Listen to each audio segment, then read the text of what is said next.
Bonjour. La situation dans laquelle se situe la zone euro aujourd'hui est probablement un petit peu plus fragile que celle qu'on avait imaginée. On a eu deux statistiques, deux éléments qui relativisent la reprise qu'on avait évoquée depuis le printemps, qu'on voyait à travers les différents indicateurs, les enquêtes menées auprès des chefs d'entreprise. Tous ces éléments nous donnent des signaux plus positifs. Mais là, sur le mois d'octobre, concernant l'inflation, sur le mois de septembre, concernant le marché du travail, on a des signaux qui sont plutôt négatifs. Alors commençons par l'inflation. Regardons l'évolution de la statistique.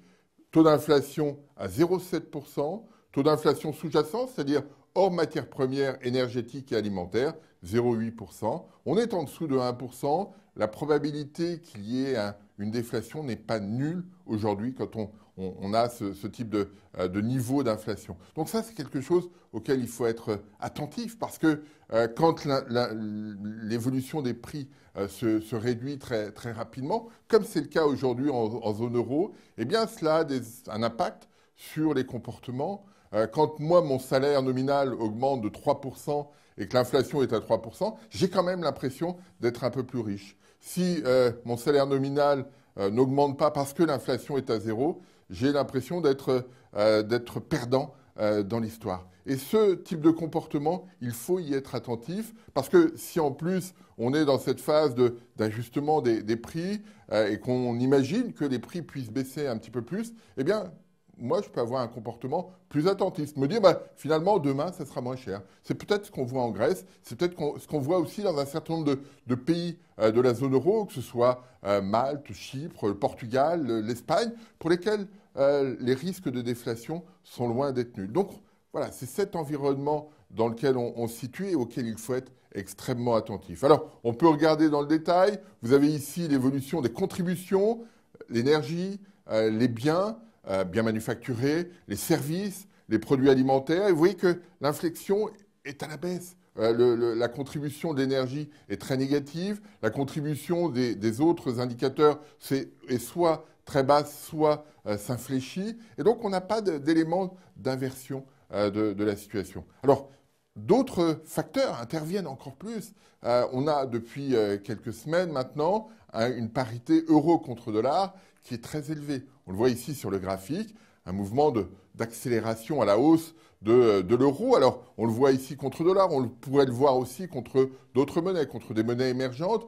Mais la conséquence de cela, quand l'euro s'apprécie, c'est qu'on importe de la déflation. On n'importe pas de la désinflation, comme on le disait à une époque, parce qu'on partait d'une inflation élevée et l'inflation baissait. Là, on est déjà à une inflation très basse et on importe des baisses de prix. Et ça, c'est quelque chose auquel il faut être attentif. Et la Banque centrale européenne a tout intérêt à être réactive par rapport à cela, parce que ça peut générer des comportements divergents, des comportements qui soient plus attentistes, parce que, comme je l'évoquais tout à l'heure, on attend des prix qui soient plus bas. Et donc, c'est cette logique dans laquelle il ne faut surtout pas rentrer. Et la Banque centrale européenne a un rôle majeur aujourd'hui dans cet environnement. Elle doit indiquer, elle doit donner des signaux pour très clairement dire qu'elle n'acceptera pas cette évolution. Ça, c'est quelque chose qui aujourd'hui était extrêmement important. Risque de déflation non nul en zone euro, soyons attentifs.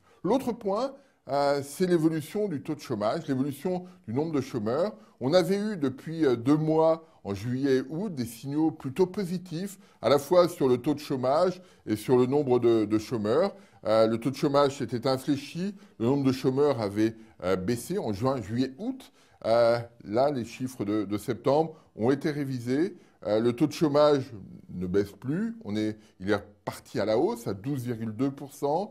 Et le nombre de chômeurs, alors on peut le voir ici sur ce graphique, on voit bien le mouvement haussier et le taux de chômage à 12,2% qui est à un niveau historiquement élevé. Et puis ici sur ce graphique, l'évolution du nombre de chômeurs mois après mois. Et on voit bien que l'inflexion qu'on avait observée précédemment dans les publications précédentes, a été gommée et effectivement, on a un mouvement toujours de hausse très importante du taux de chômage. En d'autres termes, la reprise qu'on a constatée, qu'on a observée, qu'on a vue à travers le PIB, les enquêtes auprès des chefs d'entreprise, n'est pas encore suffisamment puissante pour infléchir l'évolution du marché du travail. On avait eu le sentiment qu'elle pouvait l'être. C'est ce que nous disaient les statistiques publiées précédemment. Là, la révision est très préoccupante quant à l'évolution du marché du travail. En d'autres termes, on est dans une phase de reprise, mais c'est une reprise qui ne sera pas linéaire. On va avoir des à-coups.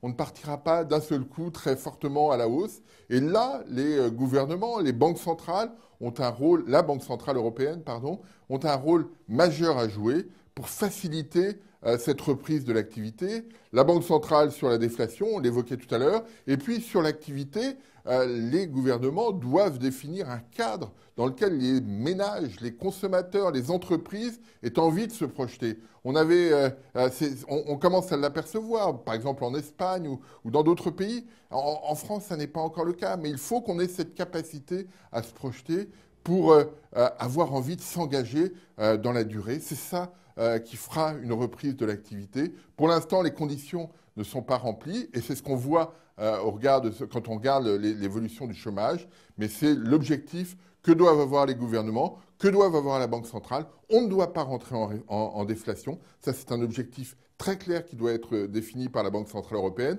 Et sur l'activité, eh bien, il faut tout faire pour que le cycle économique puisse s'accélérer à la hausse. C'est ça l'enjeu des prochains mois pour tous les gouvernements, quels qu'ils soient, au sein de la zone euro. Je vous remercie.